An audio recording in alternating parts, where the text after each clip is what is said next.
Live match live. Hello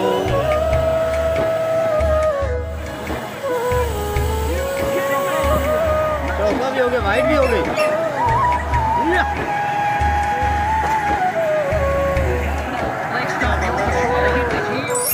लैंदे ते चढ़दे पंजाब दे सजनों ते मित्रों, अज दे व्लॉग दे विच सारिआं नूं मैं खुश आमदीद आखना। अज व्लॉग स्टार्ट कीता है माशाअल्लाह तिक्का हाउस तो, और उन्हां दी दीवार गिर गई सी जिन्हों दोबारा सैट करने की कोशिश कर रहे हैं जाकिर साहब, और उन्हां दे नाल पंवार प्रिंटिंग पॉइंट भी बड़ा ज़बरदस्त है। शादी कार्ड, फोटो कापी, पैना, फ्लैक्स, USB प्रिंटिंग, हर चीज़ हर किस्म की प्रिंटिंग इन्हां कोल है। अबू बकर पंवार बहुत ही ज़बरदस्त ग्राफिक डिज़ाइनर है, तो ये फोटो स्टूडियो भी चला रहे हैं बड़े ज़बरदस्त तरीके नाल, और जिहड़े कॉलेज के स्टूडेंट ने या स्कूलों के स्टूडेंट ने वो आके तस्वीरां इत्थों बनवाते हैं। तो नाज़रीन ए वेखो शादी कार्ड बड़े खूबसूरत दीदा जेब रंगों के विच शादी कार्ड भी इन्हां कोल दस्तियाब ने, और सस्ते। इस महंगाई के दौर के सब तो सस्ता कार्ड अगर मिल सकता तो पंवार शादी कार्ड तो मिल सकता है। नीचे वैरायटी जी विजिटिंग कार्ड की है, बहुत ही खूबसूरत डिजाइनिंग इन्हां विजिटिंग कार्डां दी। जे फोटोआं वास्ते किसी को फ्रेम चाहिए तो वह भी सस्ते नरखां नाल इत्थों मिल सकता है। वन विंडो शॉप का दर्जा रखने वाली इस शॉप पर लाजमी आया जे। सजनों ते मित्रों, साडे बाजार की असल रौनक अल्लाह तवक्कल स्वीट्स एंड बेकर, उनके ते असीं गए। बर्फी देखो कितनी ज़बरदस्त इन्हां कोल बनी पई है, हर किस्म की इन्हां कोल वैरायटी बहुत ही ज़बरदस्त है।